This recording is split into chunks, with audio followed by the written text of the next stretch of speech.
Olá pessoal, aqui é o professor Robério, professor de História do Colégio Estadual Castro Alves, em Adustina, Bahia. Hoje nós vamos iniciar um novo assunto, mas antes de iniciarmos, eu gostaria de pedir mais uma vez para que vocês se inscrevam no canal e, se possível, ativar o sino de notificações, mas principalmente que se inscrevam no canal. Ao final do vídeo, se for da sua preferência, você deixa o like. Então, pessoal, hoje nós, como já falei, nós vamos iniciar um novo assunto. Acredito eu que o último assunto dessa segunda unidade. Então, um assunto dividido em duas aulas. E depois nós teremos a prova, né? Então, creio eu que será basicamente só mais esse assunto. E depois faremos a nossa prova, a nossa avaliação. Então, espero que vocês assistam, prestem bastante atenção. Qualquer dúvida, podem mandar mensagem no meu WhatsApp privado, que eu irei responder de forma individual. Então, pessoal, hoje nós vamos iniciar a história do Brasil colônia. Vamos contar a história do Brasil colônia. Vamos tentar mostrar esse período da história do Brasil, um período conturbado em alguns aspectos, um período de retirada de riquezas, de recursos naturais e um período de batalhas, de guerras, sobretudo entre europeus, que eram os portugueses, contra os indígenas. Então vamos compreender as nuances, a dinâmica social do Brasil colônia. Esse período tão importante da história, que vai desde 1500 com o descobrimento até 1822. Então, tudo isso será debatido, será abordado nessa aula que inicia-se hoje. E repito, teremos uma segunda aula na outra semana, assim como eu já venho fazendo. Já para início de conversa, é uma imagem bastante interessante. Vocês conseguem observar aqui algumas caravelas, alguns navios que estão na Bahia, né? Provavelmente o Rio de Janeiro ou Salvador. E esse pode ser um período retratado como um período de encontro, de chegada dos portugueses. Aí esses índios do litoral recepcionaram os portugueses. E aí houve a troca de cultura, essa troca cultural.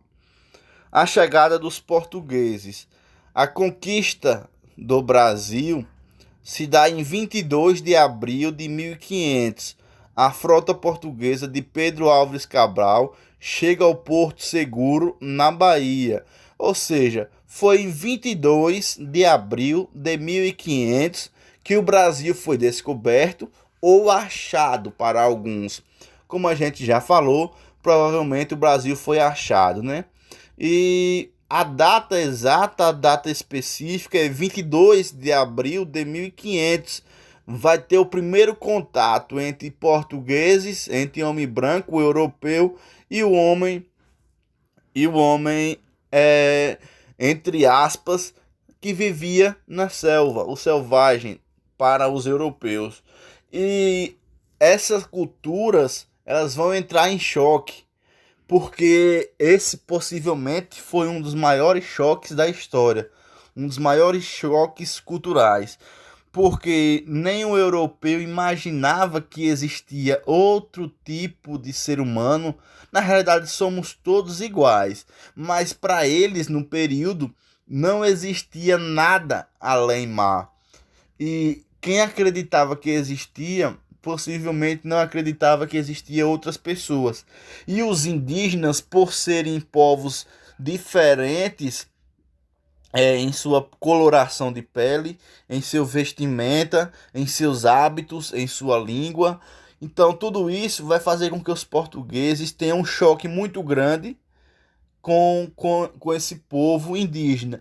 E o povo indígena, o choque possivelmente tenha sido maior ainda, Porque imagine você ser um índio, você está na floresta e do nada você vê navios gigantescos, você vê navios gigantescos chegando e você vê homens brancos, outro tipo de ser humano. Como já falei, repito, todos nós somos iguais, mas as culturas eram diferentes. E isso fez com que os indígenas também pensassem que era algo sobrenatural, aqueles navios e aquelas pessoas que vinham dentro do navio. Para muitos indígenas, aquilo foi algo muito sobrenatural para eles, muito fora da realidade deles. Então, eles não conheciam os europeus e nem os europeus conheciam os índios, os nativos, que depois foi colocado o nome de índios ou indígenas ou ameríndio. Ameríndio significa índio das Américas. E aí, pessoal, esse primeiro choque de culturas é um choque bastante significativo e que vai fazer com que indígenas e portugueses se aproximem no primeiro momento. Primeiro momento esse que, de acordo com alguns historiadores, vai ser um momento mais pacífico, porque é um momento de choque. Mas depois com a chegada definitiva dos portugueses para a colonização, aí sim se dará o processo de guerras e o processo de batalhas e, sobretudo, o processo de defesa dos indígenas. Então, eles vão se defender das mazelas impostas pelos portugueses. Então, o primeiro contato com os índios, a troca de sorrisos e presentes, parece que foi algo tão sobrenatural, né? Tão pacífico, mas não foi sempre assim, né? Como a gente sabe, vai ser uma história bastante sangrenta, um massacre dos indígenas no Brasil. Só não vai ser maior do que o massacre indígena na América Central, com os espanhóis, que vão chegar lá na região do México, na região das Antilhas e de Cuba. Lá o massacre indígena vai ser bem maior. E tanto é que os incas, os maias e os astecas, que eram civilizações indígenas, eles vão ser dizimados por Cortés, por Hernán Cortés e Francisco Pizarro. Mas essa já é uma outra história anterior. Essa já é uma história da chegada do primeiro homem na América, que foi o Cristóvão Colombo, em 1492. E aí, aqui no Brasil, voltando ao Brasil, a primeira missa foi realizada nessa data. Então a primeira missa vai ser realizada e vai ser fincada no território brasileiro, ou melhor dizendo, no território ainda que não era o Brasil, era um território achado por Portugal. Eles vão fincar o símbolo do cristianismo. Qual é o símbolo do cristianismo? Uma cruz. Então, eles vão fincar uma cruz e nessa cruz eles irão realizar uma missa. Por quê? Até porque nesses navios vinham padres também, né? Vinham padres, vinham escritores para relatar as viagens, e vinha a tripulação. Mas esses padres, eles vão propagar já de imediato o cristianismo nesse novo território. As nações indígenas em 1500. Quando os portugueses chegaram no Brasil, chegaram ao território, eles encontraram os indígenas. Como eram organizados os indígenas que viviam nesse território que hoje nós conhecemos como Brasil?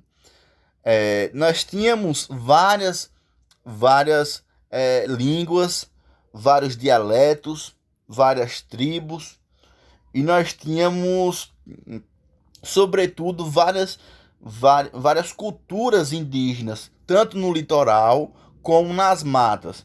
No litoral que eu falo é a faixa que se estende por todo o litoral brasileiro, desde lá da América, ou melhor dizendo, do Rio Grande do Norte até o Rio Grande do Sul. Então, todo esse território de areia, que é a região basicamente costeira, viviam muitos indígenas. Esses indígenas eles viviam e se alimentavam mais da pesca, mais da pesca do que propriamente da caça. E eles tinham outro hábito de vida, eles pescavam bastante, eles eram excelentes nadadores, mas também existiam os indígenas que viviam lá do outro lado do Brasil, nas matas, principalmente na Amazônia, no Amazônia. Tanto é que eu já falei a vocês que tem indígenas no Brasil, na Amazônia. A Amazônia é tão grande, o Brasil é tão grande, que tem indígenas que não sabem até hoje que o Brasil foi descoberto. Ou seja, eles não sabem que existe homem branco. Eles não sabem o que é Brasil, eles não sabem o que é nada de civilização, da nossa civilização. Eles têm a sua própria civilização indígena aqui no Brasil. É muito interessante. E a lei diz o seguinte: nenhum brasileiro e nenhum político pode ir até lá. Eles, se eles quiserem, eles vêm até nós. Mas se eles não quiserem, eles têm que ficar lá. Eles têm que. O território brasileiro, as políticas têm que proteger os indígenas que nem sabem que existe civilização. Mas é o papel da Constituição, o papel dos políticos é proteger esses indígenas que não sabem ainda que o Brasil foi descoberto e qualquer outro indígena que esteja em sua área em seu marco legal, né? E aí, dentro desses indígenas que existiam no Brasil, nós tínhamos os Tupi-Guaranis, o G, o Aroaque, o Caribá, o Charrua, o Pano, o Tucano e outros. Tupinambás eram canibás. Exploração, violência, escravidão contra o índio.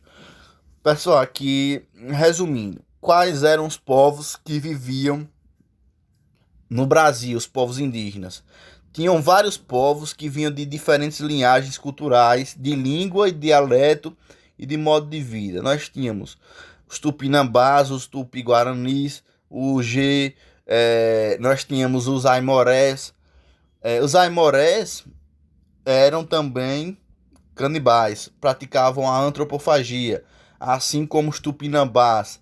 E o que é ser canibal? Como já falei a vocês, é a prática ritualística de se alimentar de algum pedaço do inimigo. Então essas tribos indígenas também, elas guerreavam entre si por território e tudo mais.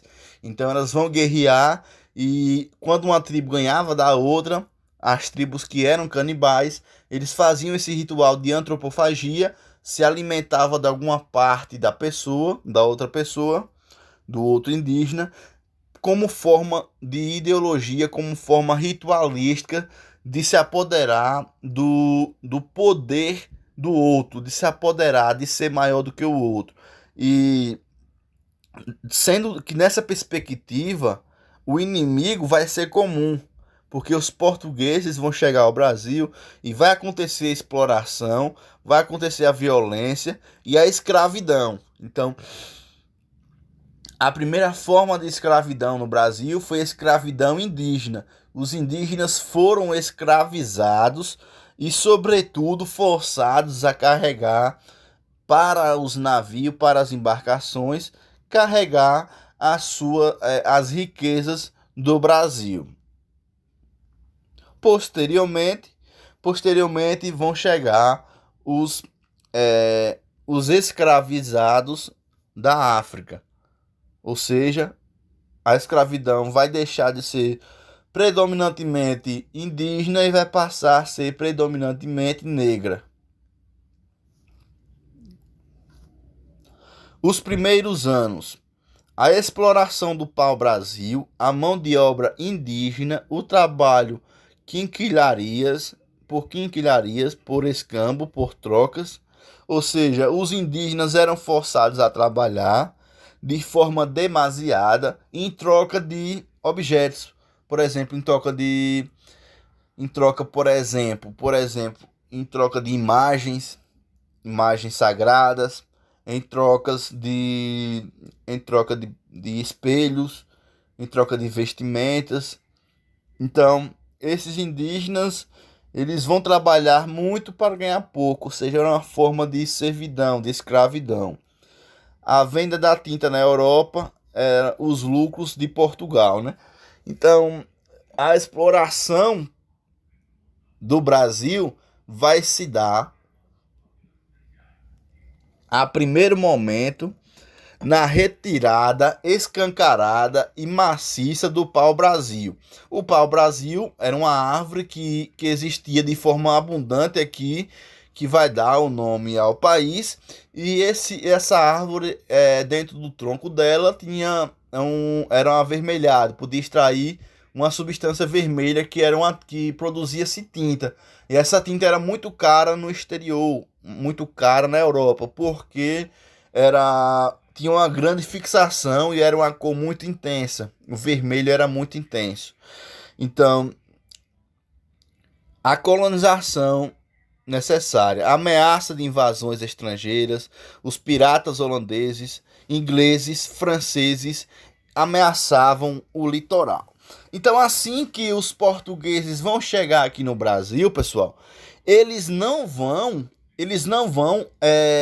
começar o assentamento já de forma imediata, não. Eles chegam em 1500, mas eles só vão começar a vir a trazer pessoas de Portugal para o Brasil para morar de forma muito grande só a partir de meados de 1537.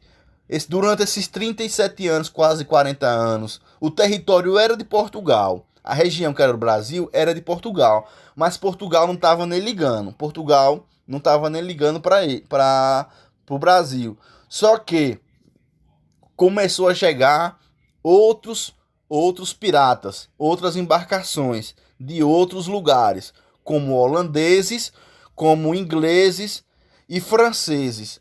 Por exemplo, durante esse período, vou pegar aqui um local mais próximo para situar vocês. O Brasil era de Portugal, mas como eu falei a vocês, Portugal não estava nem aí para o território. E os piratas aqui em Sergipe, ali em Aracaju, no mar de Aracaju, na costa sergipana, ficavam vários navios ancorados, navios franceses, de piratas franceses.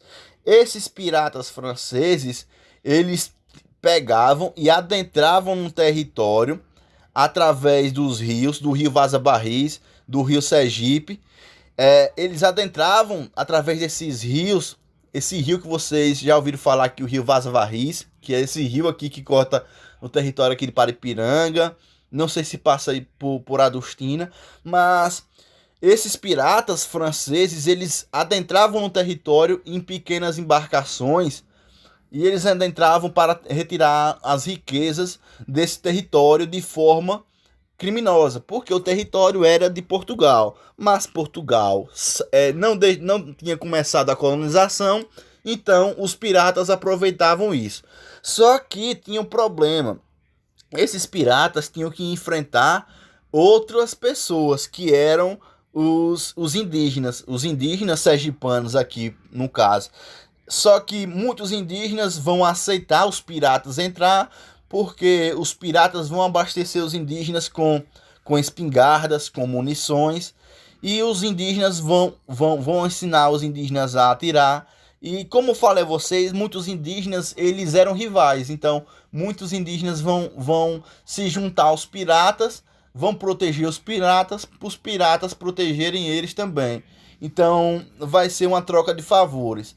E aí, durante esses quase 40 anos, o Brasil vai ser saqueado por piratas. E esses piratas vão chegar de forma muito grande aqui em Sergipe, principalmente ali em Aracaju, adentrando por Itabaiana, adentrando nessa região nessa região do rio Sergipe e do rio Vaza Barris, rio Contiguiba e de outras bacias do Sergipe. E é importante lembrar que não só piratas franceses, mas também holandeses. Ou seja, os holandeses vão chegar de forma muito grande, principalmente no Nordeste, na região do Pernambuco, na região do Recife.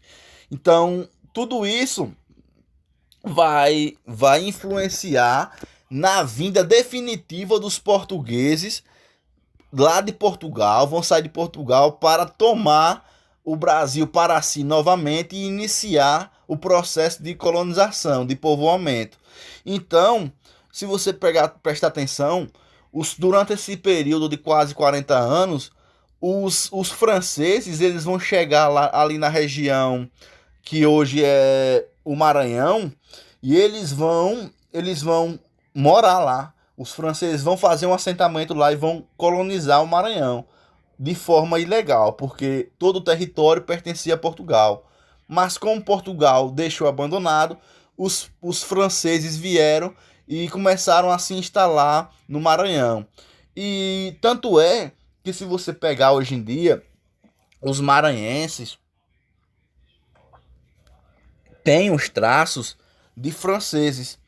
São geralmente, se você pegar uma mulher do Maranhão, por exemplo, você consegue ver que o jeito dela é diferente, parece muito com o francês. A coloração da pele, os cabelos, o próprio falar. Então o Brasil ele foi de vários países antes de ser de Portugal definitivamente. O Brasil teve se Portugal não tivesse lutado pelo seu território, uma parte do Brasil seria holandesa, a outra parte seria francesa, a outra parte seria inglesa. Então, por exemplo, aqui no Nordeste, por exemplo, Sergipe, Maranhão seria francês e Recife seria, Pernambuco seria praticamente holandês. Então o que acontece? Portugal vai ter que lutar para expulsar esses piratas do seu território, e a partir daí Portugal vai perceber: se eu não estou tomando conta, os piratas vão vir tomar conta novamente, além de outros países. Então vamos expulsá-los e vamos trazer nosso pessoal. Vamos começar o processo de colonização no Brasil. Então, a partir daí, vai começar a vir de Portugal as primeiras pessoas para morar no Brasil, com o objetivo de crescer o lugar, de tornar-se uma civilização portuguesa, uma extensão de Portugal. Então era colônia. A colônia é uma extensão do território português. Então o Brasil aqui, ó, de 1500 a 1888 era uma extensão de Portugal. Era um território que pertencia a Portugal.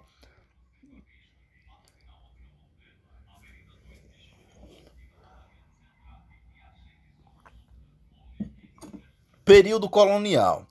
No ano de No ano de 1530, o rei de Portugal organizou a primeira expedição com objetivos de colonização e tinha como objetivos povoar o território brasileiro, expulsando os invasores e iniciar o cultivo da cana-de-açúcar no Brasil. Então perceba, aqui está falando de 1530, mas só vão conseguir expulsar bem depois, bem depois. Então eles vão mandar os primeiros colonizadores e vão começar a produzir a cana-de-açúcar em larga escala. Para melhor organizar a colônia, o rei resolveu dividir o Brasil em capitanias hereditárias. O território foi dividido em faixas de terra que foram doadas aos donatários. Esses podiam explorar os recursos da terra, porém ficavam encarregados de povoar, proteger e estabelecer o cultivo da cana-de-açúcar. Então, pessoal, resumindo, o que é que aconteceu? Assim que Portugal mandou as primeiras pessoas para povoar o território, eles começaram a dividir o país, dividir a colônia em capitanias hereditárias. Ou seja, cada faixa cortou o Brasil em várias faixas de terra e cada faixa de terra dessa era uma capitania. E dentro dessa capitania colocava-se uma pessoa, um capitão donatário, ou seja, essa pessoa era encarregada daquela capitania. E muitas capitanias dessas vão se subdividir depois em estados, nos estados que a gente conhece hoje. As capitanias hereditárias. No geral, o sistema de capitanias hereditárias fracassou em função da grande distância da metrópole e da falta de recursos e dos ataques de indígenas e piratas. As capitanias de São Vicente e de Pernambuco foram as únicas que apresentaram resultados satisfatórios. Pessoal, aqui eu vou aproximar mais um pouco para vocês verem o que é uma capitania hereditária. Então aqui o território brasileiro, vocês veem que o mapa não era o mesmo, né? Vocês conseguem observar como era feita essa capitania hereditária. Então aqui vamos observar essas capitanias. Vocês conseguem ver que cada cortezinho de faixa dessa é uma capitania. Aí tem a capitania do Rio Grande, a capitania do Ceará, a capitania de Pernambuco, a capitania de Porto Seguro, a capitania de Espírito Santo, São Tomé. Então todas essas são capitanias hereditárias, faixas de terra que o rei de Portugal vai distribuir entre os capitães donatários, entre essas pessoas que vão organizar a região, vão organizar o lugar. Os governos gerais. Após a tentativa fracassada de estabelecer as capitanias hereditárias, a coroa portuguesa estabeleceu no Brasil o governo geral. Era uma forma de centralizar e ter mais controle na colônia. Também existiam as câmaras municipais, que eram órgãos políticos compostos pelos homens bons. Estes eram os ricos proprietários que defendiam o rumo das vilas e defendia os rumos políticos das vilas e cidades. A capital do Brasil neste período foi Salvador. Então aqui vocês conseguem observar que eles vão colocar governadores gerais, vão colocar governo geral e a capital será Salvador. Então depois é que vai vir para o Rio de Janeiro, a capital, e por último a capital vai ser Brasília, que é justamente onde se encontra a capital hoje. Então, pessoal, o açúcar e os engenhos. Vamos observar aqui uma parte mais importante também. A base da economia colonial era o engenho de açúcar. O senhor de engenho era um fazendeiro proprietário da unidade de produção de açúcar. Além do açúcar, destacou-se também a produção de tabaco e algodão. As plantações ocorriam num sistema de plantation, ou seja, eram grandes fazendas produtoras de um único produto, utilizando mão de obra escrava e visando o comércio exterior. O pacto colonial imposto por Portugal estabelecia que o Brasil só podia fazer comércio com a própria metrópole, ou seja, com Portugal. O Brasil só poderia comercializar tudo aquilo que produzisse com o próprio Portugal, com sua metrópole.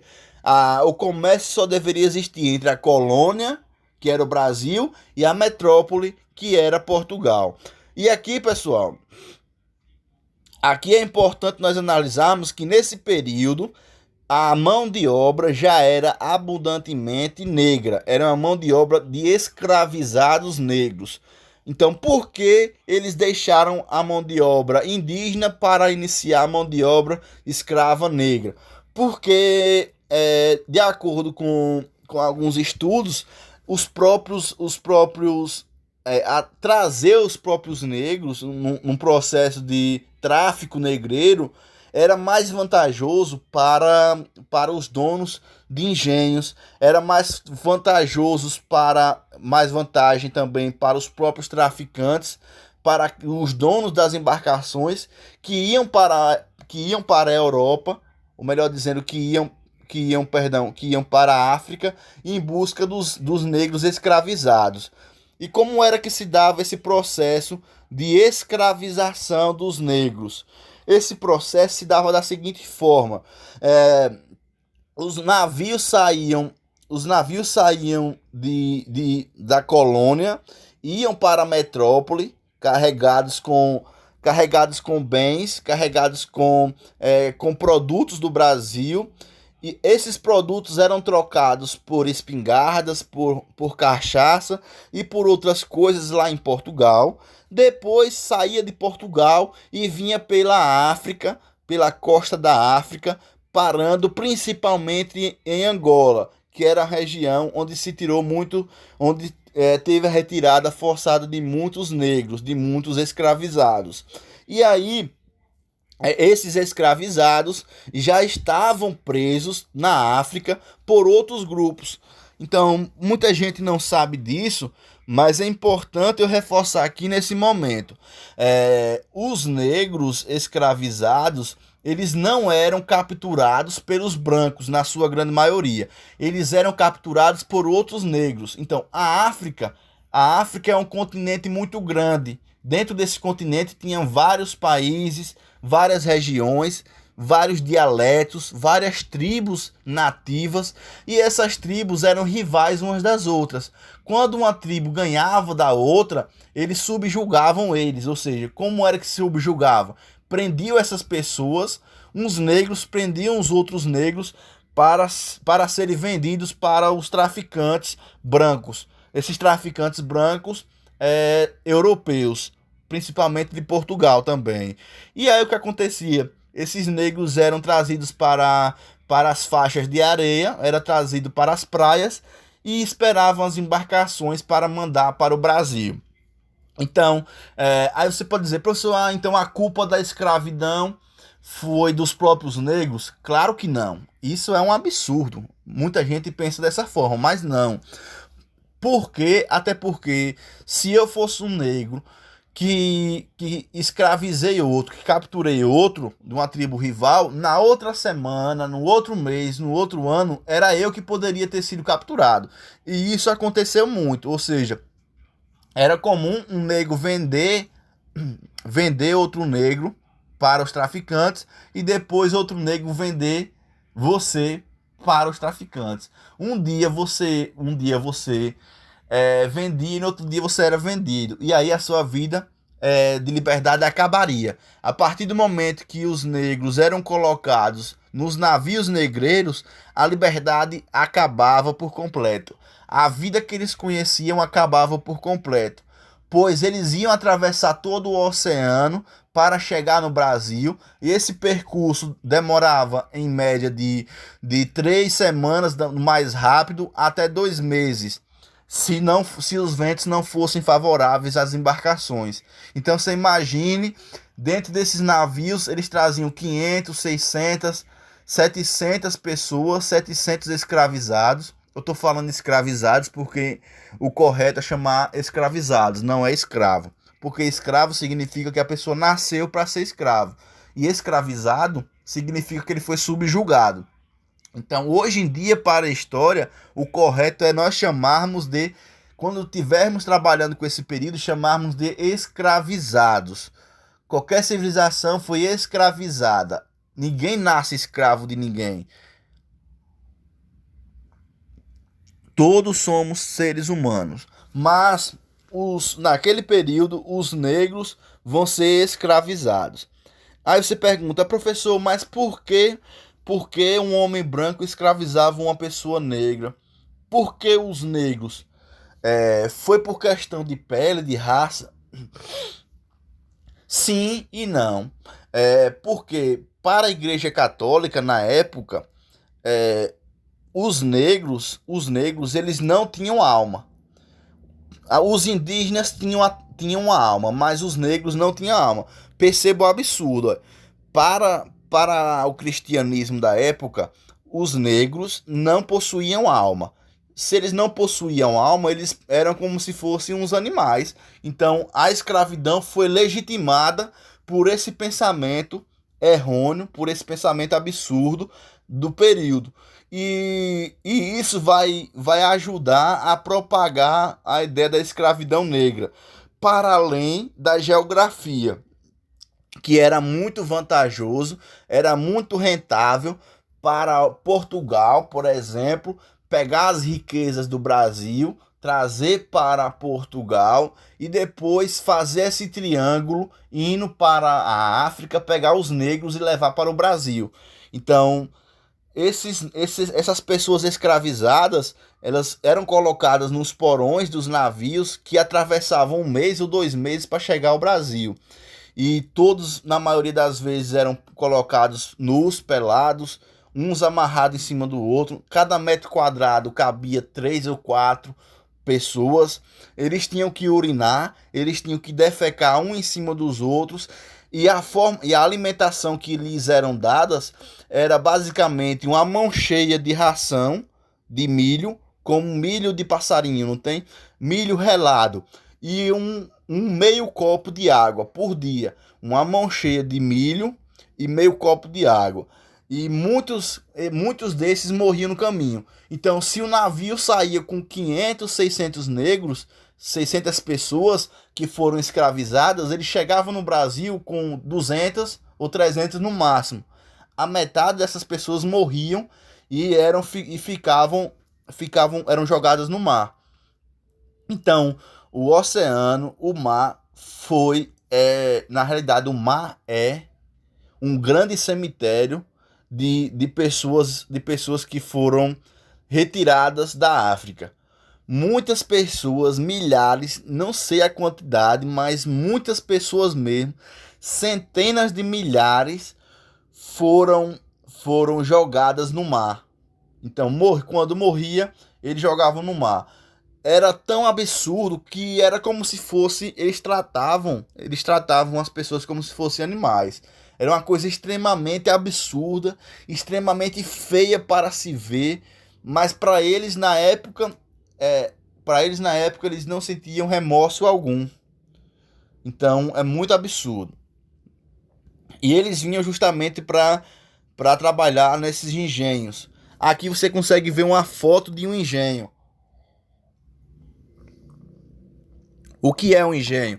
Um engenho é uma casa grande, uma senzala onde abrigavam os negros, e tinha o próprio engenho, que era a casa da moenda, que lá onde processava a cana-de-açúcar para fazer o próprio açúcar, né?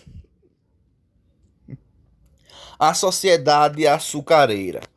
A sociedade açucareira, a sociedade açucareira era patriarcal, pois o senhor de engenho exercia um grande poder familiar, social e político. As mulheres tinham poucos poderes e nenhuma participação política. Deviam apenas cuidar do lar e dos filhos. Eram também imobilistas e estratificada. Então, pessoal, o senhor de engenho era aquela pessoa branca, era aquela pessoa rica que tinha grande quantidade de terra, essa terra que foi doada por Portugal, e esse senhor de engenho, tinha vários escravos para trabalhar para si, para trabalhar para você. Então, esse senhor de engenho, ele tinha uma casa grande e tinha escravos que trabalhavam dentro da casa, tinha escravizados que trabalhavam dentro da casa grande. E aqui vocês conseguem ver uma representação de pessoas escravizadas, pessoas negras escravizadas, um homem e uma mulher, provavelmente jantando ou almoçando, não sei. Mas vocês conseguem ver duas crianças nuas, e era basicamente isso. As pessoas negras passavam a sua vida inteira sobre duas perspectivas: uma de trabalhar e a outra de apanhar. O negro só tinha direito a duas coisas: trabalhar e apanhar. Apanhar de que forma? Apanhar no tronco. Eles eram os escravizados. Quando não cumpriam uma determinada tarefa ou cumpria pela metade, eles eram colocados no tronco e e sofriam chibatadas. Então, essas chibatadas eram aplicadas pelos, pelos funcionários do senhor de engenho, que eram os feitores, e esses feitores pegavam muitas das vezes as chibatas e colocavam pregos na ponta da chibata justamente para rasgar o couro, para rasgar as costas dos negros. Então os negros eles vão sofrer bastante nesse período da história do Brasil, vão sofrer bastante. Imagine você ter a sua vida perdida, ter a sua vida entregue a outra pessoa e você não ter direito de nada. Você, às 5, 4 da manhã, você tinha que levantar para trabalhar até 6, 7, 8 horas da noite, 10 horas da noite, sem parar, sem direito a uma alimentação de qualidade, sem direito a nada. E à noite você seria preso na senzala e ali na senzala você aguardaria o outro dia para ir trabalhar novamente. Então a vida dos escravizados foi uma vida bastante sofrida. Na realidade, foi uma vida muito triste. Nada que se fale hoje consegue apagar esses 300 e poucos anos de escravidão no Brasil. Esses 330 anos, mais ou menos, que a escravidão vai ser basicamente de 1530 a 1888, com a proclamação da Lei Áurea. Então, o que é que vai acontecer? Se você se colocar no lugar de uma pessoa dessa, de uma pessoa que saiu da África, você vivia lá na África livremente, de um dia para o outro você era raptado, capturado, você era colocado no navio e aí você chegava no Brasil e mais nunca você ia ver sua família, mais nunca você ia ver sua mãe, seu pai, seu filho, sua filha, seja lá quem for, nunca mais na sua vida você viria essas pessoas. Você tinha que deixar de falar a sua língua, o seu dialeto, para falar português forçadamente. A sua vida era virada de ponta cabeça e você tinha que passar toda a sua vida trabalhando. Você tinha que passar toda a sua vida trabalhando sem ganhar nada e apanhando muito e preso. Então, imagine, nada do que se faça hoje, nada do que se fale é comum e chegará aos pés do que foi a escravidão no Brasil, a escravidão negra. Por isso que existem cotas raciais, por isso que existem leis que facilitam as vidas das pessoas descendentes de africanos, porque foi uma coisa muito terrível, muito complexa. Nenhuma pessoa branca que nasce no Brasil hoje vai sentir o que sente uma pessoa negra. Porque no Brasil, se você nasce hoje no Brasil, se você nasce hoje no Brasil, você vai nascer com 300 anos de atraso histórico. Você já nasce com 300 anos de atraso com relação à pessoa branca. Professor, como assim? Você nasce com 300 anos atrasado historicamente e ainda vai nascer e vai sofrer o racismo. Por que esse atraso histórico? Porque durante 300 anos os negros não eram considerados como gente no Brasil. Então, durante 300 anos, a população negra não pôde se desenvolver corretamente no Brasil. Então, são 300 anos históricos, de 1530 a 1888, 350 anos, mais especificamente, 350 anos de atraso histórico.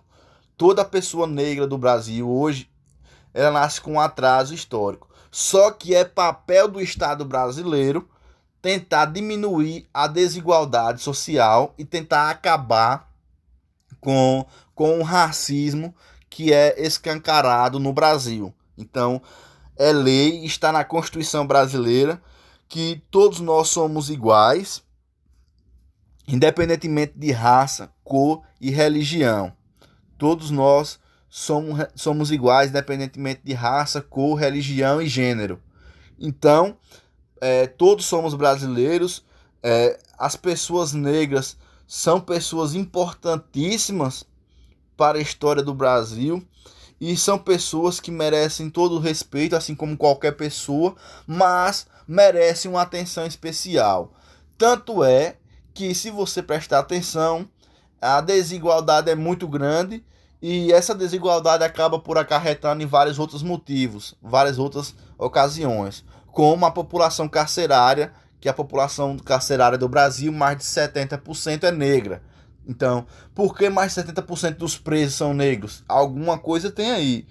Porque as pessoas que vivem numa favela, numa comunidade, mais de 80% são negras, que não têm condições de sobreviver. Por que não chegam políticas públicas ou melhor dizendo, nas favelas? Então, tudo isso merece atenção especial dos políticos brasileiros e políticas públicas devem ser lançadas a todo momento, a todo instante, justamente para tentar retirar os 300 anos de atraso histórico. Então, essa é uma coisa bastante interessante que nós precisamos compreender. A escravidão, a vida do escravo, muito trabalho sem remuneração, castigos físicos, tratamento desumano, preconceito, fugas, revoltas, formação de quilombos. Então, pessoal, vamos falar um pouco sobre escravidão para depois finalizar a aula. Além de você ser escravo, além de você ser retirado da África, de você ser trazido para o Brasil e você ser escravo, você sofria muito com os castigos. Quando você não conseguia trabalhar, seja por saúde, por qualquer coisa, o feitor, amando do senhor de engenho, ele praticava, como falei a vocês, as chibatadas, colocava a pessoa nua no tronco e dava chibatadas e cortavam as costas das pessoas com a chibata. Depois, essas pessoas, quando apanhavam, tinham feridas que cabiam, sei lá, 3 dedos dentro de uma ferida, porque eles colocavam na ponta da chibata um prego. Tinham feridas que cabiam uma caneta, sei lá, ferida muito grande.